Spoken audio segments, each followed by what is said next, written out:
The shadow self. It was a time you could have said that to me and I wouldn't have known what you were referring to.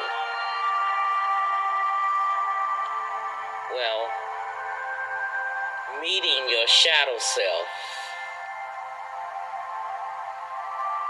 is usually done in a dark night of the soul event.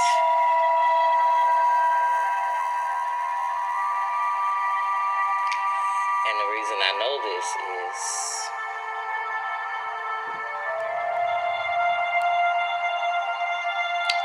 I had a dark night of the soul. Just like Jesus and many others. Now, beneath the social mask we wear every day, we have a hidden shadow side. An impulsive, wounded, sad, or isolated part that we generally try to ignore about ourselves. The shadow can be a source of emotional richness, though, may I add, I have found, and vitality and knowledge, definitely knowledge. It can be a pathway to healing. That's what it is. And authenticity. Okay? You'll find your true self in this painful event. Okay? If you're truly honest about growing, changing, and living life to the fullest, you will at some point come across many parts of yourself that you'll find difficult, okay? If not completely disturbing. Some might add, you know what I'm saying, to accept about yourself, but it's something that has to be done if you want to be whole.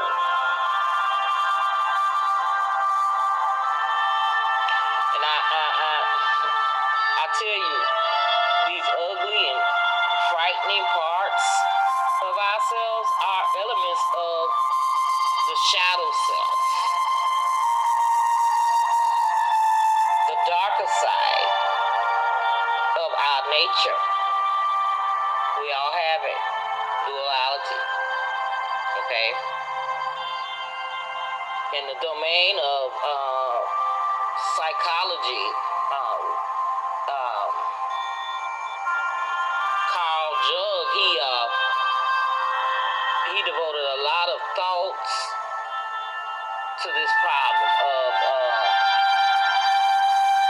the shadow side. I mean, he was a researcher, a profound one at that.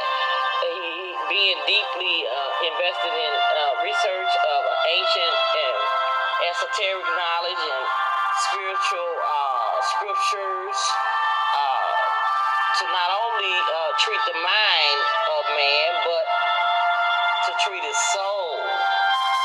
This is what he set out to do. And in response to his serious preoccupation, Jung created the archetypes model. He created a model of this thing, a concept wherein he believed our unconscious minds are fragmented or structured into different cells. These cells attempt to organize how we experience different emotions, situations, and challenges in life, okay? And so, two of the archetypes are, one is and it is a frightening thought that man also has a shadow side to him. I mean, consisting not just of a little weaknesses, you know what I'm saying, but of a positively demonic domain.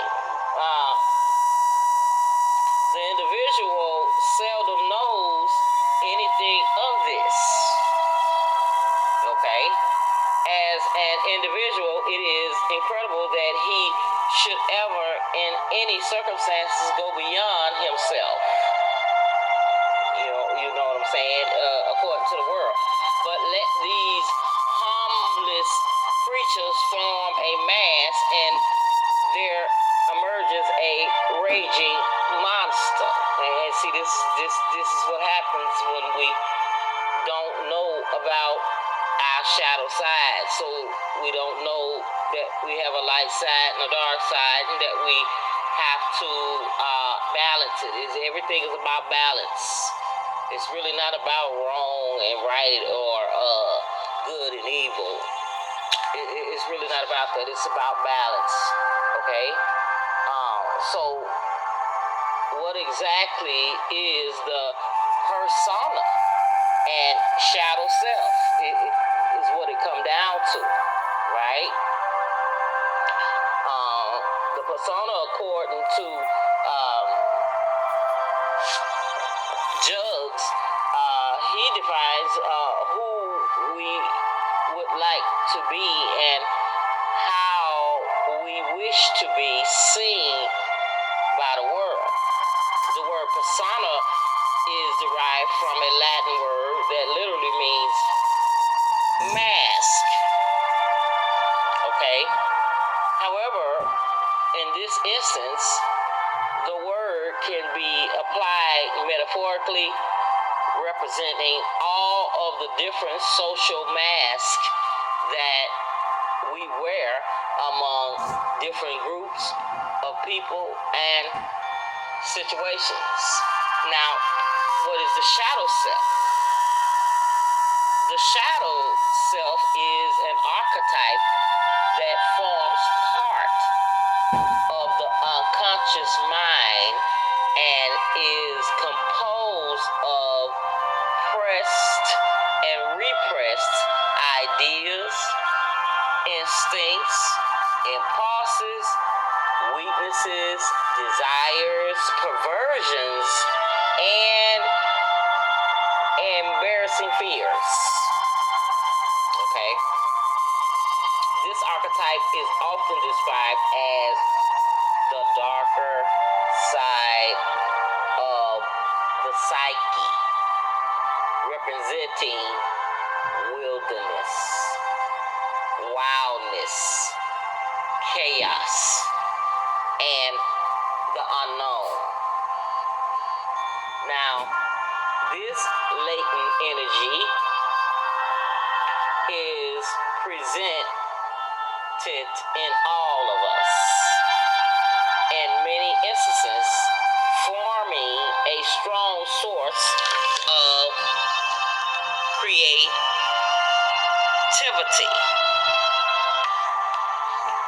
We are all born pure, like blank canvases. But at some point during our childhood development, we learn knowledge that teaches us to separate things into good and evil, just like the tree in the garden that we was forbidden not to touch because of this reason.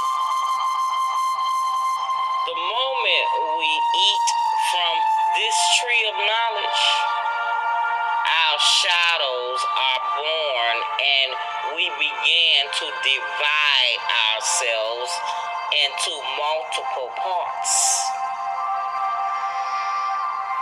Furthermore, in our cultural socialization process, we begin to sort out those traits within us that are acceptable to society, called the persona, the mask, and those that are unacceptable, which are later hidden away, called the shadow. Okay? This is where the persona and shadow self go hand in hand. The persona is the lovable face we present to the world, while the shadow is the face we hide from the world. Okay? Okay? Now, what we call civilized consciousness has steadily separated itself from the basic instincts. But these instincts have not disappeared. They have merely lost their contact with our consciousness and are thus forced to assert themselves in an indirect fashion. This may be by means of physical symptoms in the case of a neuritis, or by means of accidents of various kinds, or by unaccountable moods, unexpected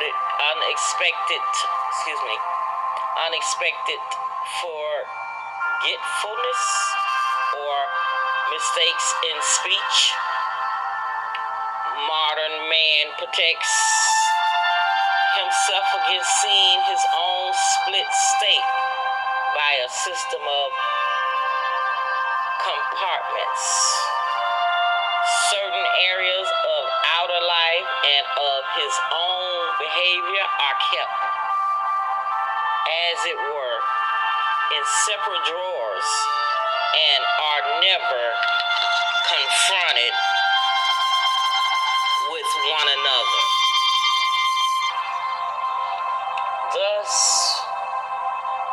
the dark shadow traits that we all possess accumulate in the corners of our unconscious minds, never becoming adequately integrated into our conscious minds, because we never see our split state in the first place, due to our psychological defense mechanism.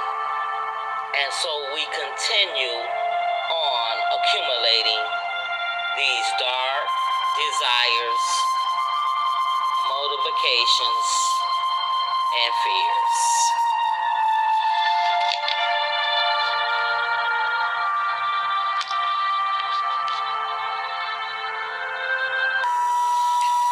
This lack of awareness of the shadow self and the disconnection from our true whole self can be dangerous. Through observing many of our inner work, students, Judge states, for example, I've come across certain individuals who have allowed their shadow selves to accumulate for so long that they're erupted and overpowered the person through depression or an unconscious accident that ended up manifesting their inner demons. The denial of the shadow can lead to psychological, physical, emotional, and interpersonal consequences that last for a very long time. Repression of the shadow self.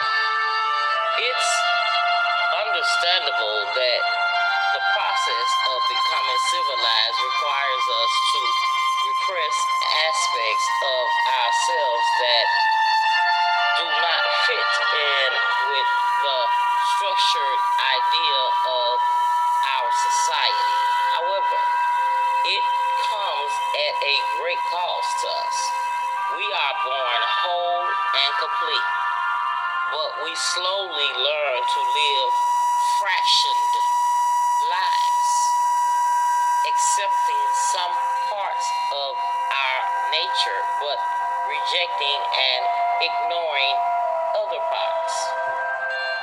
A holiday to a different part of the world will show you how arbitrary some of these good-bad divisions are that create the shadow self. In the West, for example, eye contact is perceived as confident and engaging, whereas in Japan, it's perceived as ignorant and rude. In the Middle East, burping after a meal is a sign of pleasure. Yet anywhere else in the world, it's a sign as a vulgar and, wrong thing to do. You feel like they ain't got no manners in America, okay? TV shows depicting violent murders are considered more acceptable than showing nudity or sexual acts, whereas in Europe, it's the complete opposite. These are just to name a few, okay? So basically, the repression of our negative traits or emotions in society is one of the biggest barriers in any person's journey toward self-love. This is a fact. And living authentically. How can you completely and wholeheartedly accept who you are if there are sides of yourself that you're too afraid to explore? You know what I'm saying?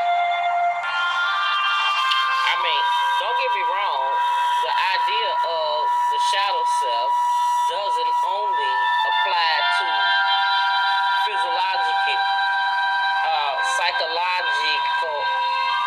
psychology, excuse me, many ancient Shamitic teachers, including the ones I was taught, involved from, involve the preparation towards an illness or a spiritual death by ascending into your own darkness or shadow self. But what it's saying is he was either getting ready for a physical death, psychological death, or spiritual death when a person, dealt with a shadow self. And being reborn, you know what I'm saying? That's what happens when you deal with that. You be reborn.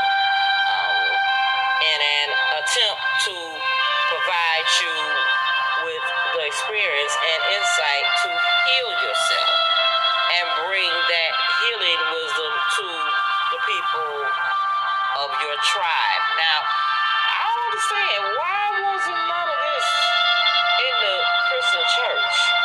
Because this sounds like some for show shit that could help you. I mean, I know it do. I went through it. I'm finna tell y'all about it. This is real. And this is what we have to deal with as a spirit being. a spirit that still came to the earth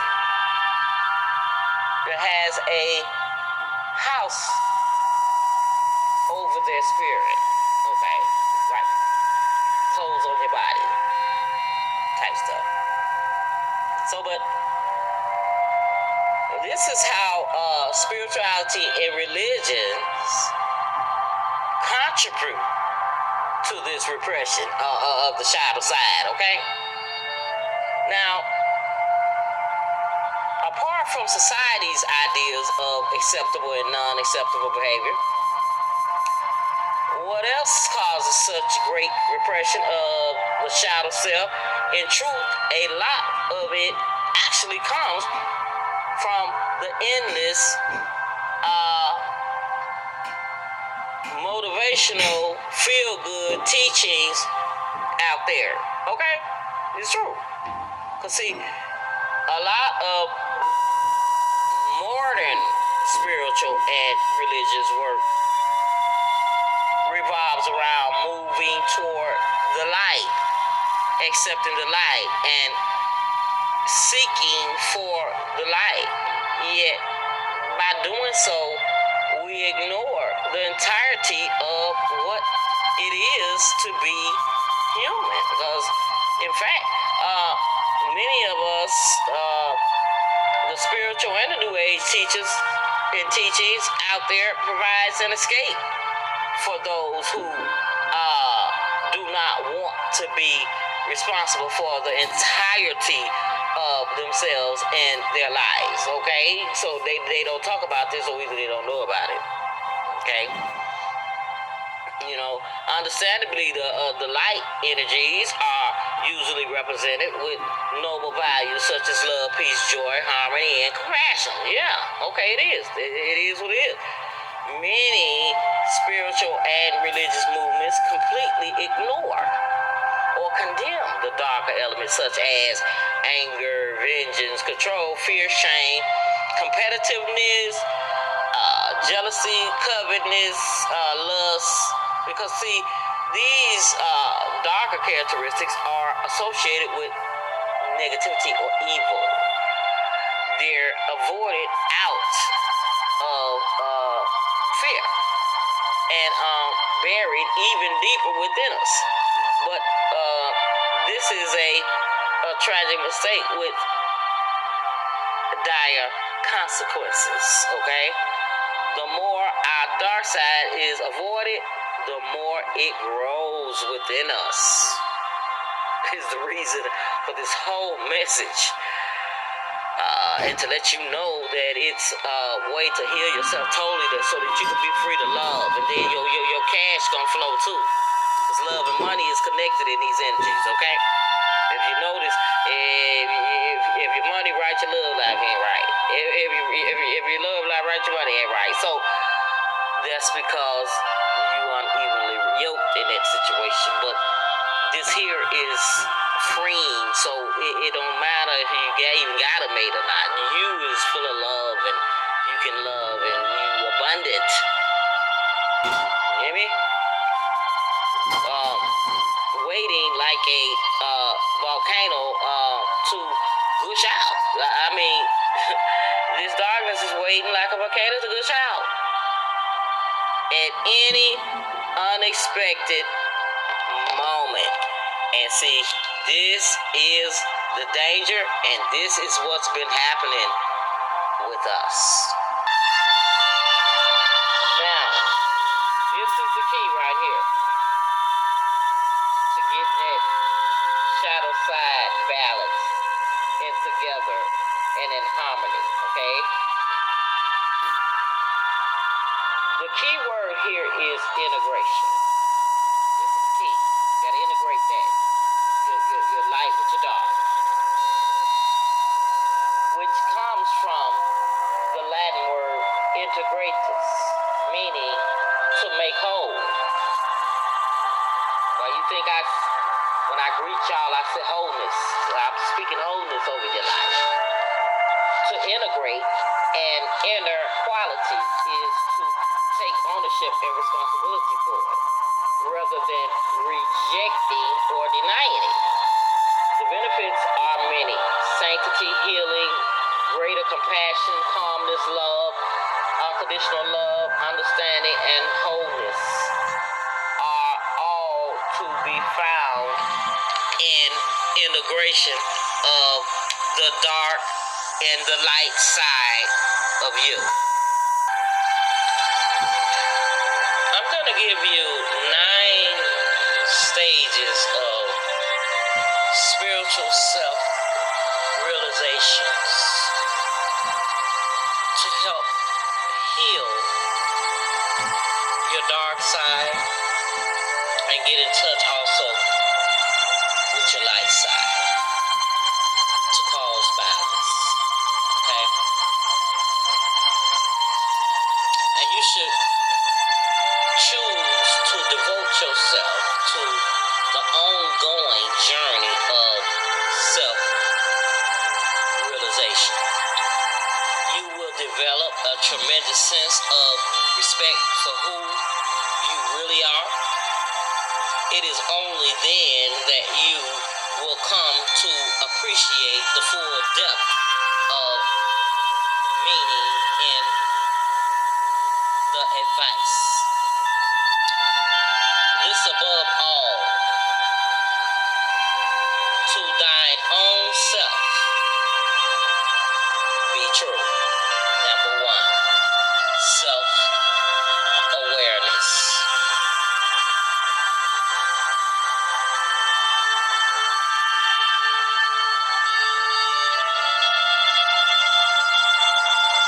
Self-awareness is like a mythological unicorn.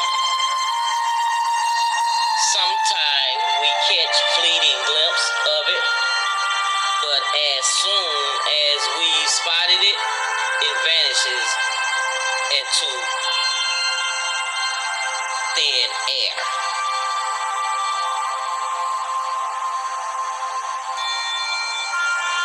Number 2,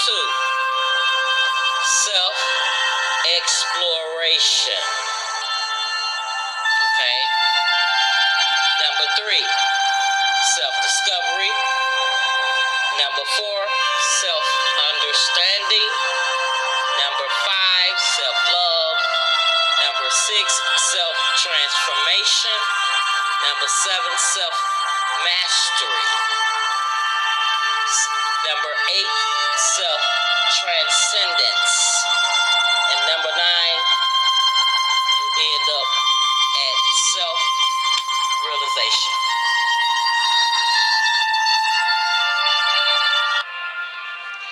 Turn with me to Matthew 4:1. And I think we're going to go from 1 to 11. And this here is to say that even Jesus went through a dark night of the soul. But in this dark night of the soul, he went on a 40-day fast. So you can imagine all the artillery that was shot at him, because a 40-day fast, you done step right on into your Godship. Darn near. Real close or something. So, whereas you might not know, the enemy knows the dark side of you. Okay? Now,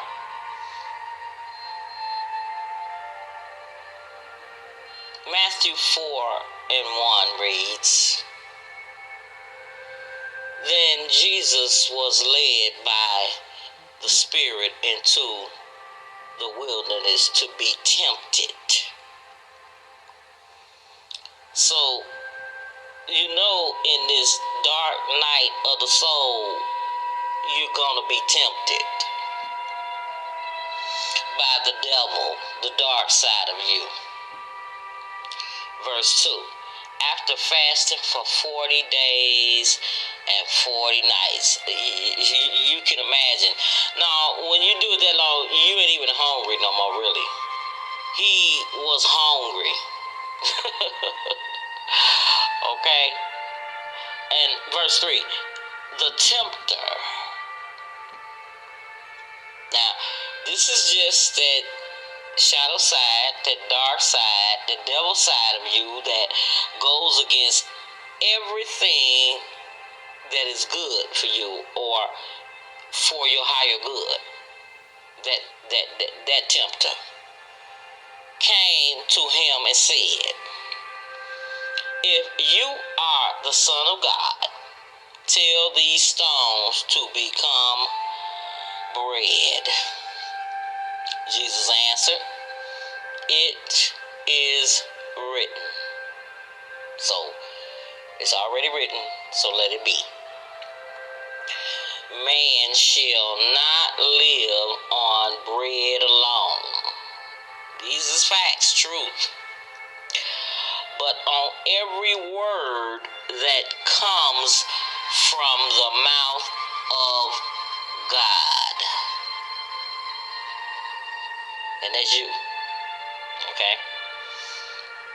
Every word that proceedeth out of your mouth. See, this is whether the trick and the deception. You think you got a devil in a red suit and a fork chasing after you and doing shit to you and causing you to do stuff, and all the time it's your mind that you gotta put into subjection, your thoughts. So see, this here is a tricky thing because it's not breaking it down, but it's telling you, but on every word that comes from the mouth of God, okay? And you are a God. And so every word that come out of your mouth, you can shape your world however you see fit. If you want it to be positive and glorious, these are the thoughts you will think and the words that you will speak. But you is not want to sit up and daydream of a beautiful, better day, and then out of your mouth come all kind of foul stuff. Because see, that's unequally yoked. And that's why your life is in chaos. Because you think things gonna change for you without you changing. Okay. Verse 5. Then the devil took him to the holy city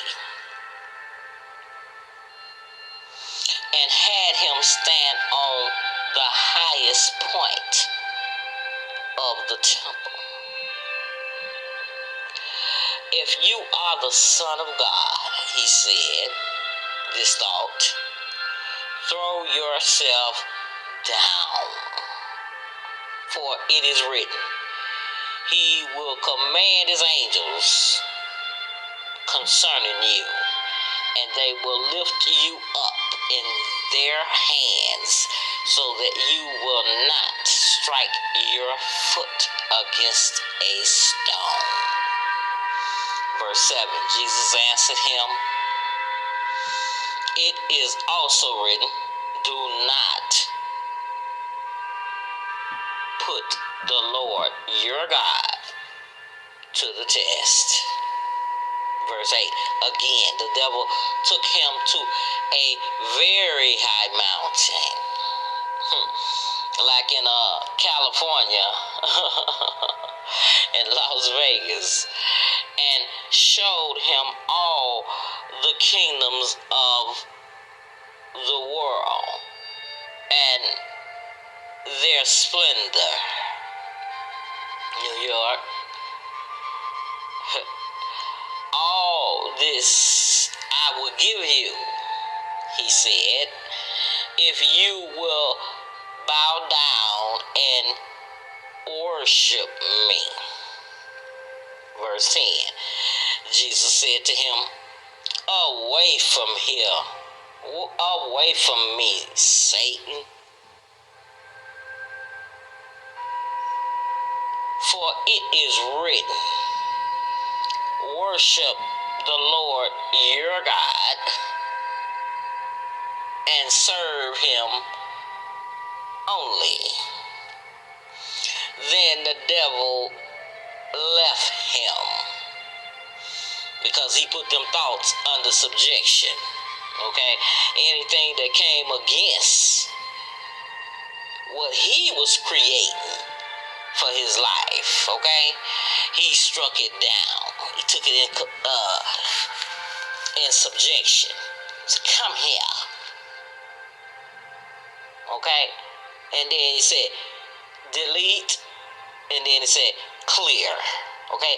So them evil thoughts and them unclean thoughts, you shaping your world, so anything come in your head that's gonna be in your bricks, in your construction. So therefore,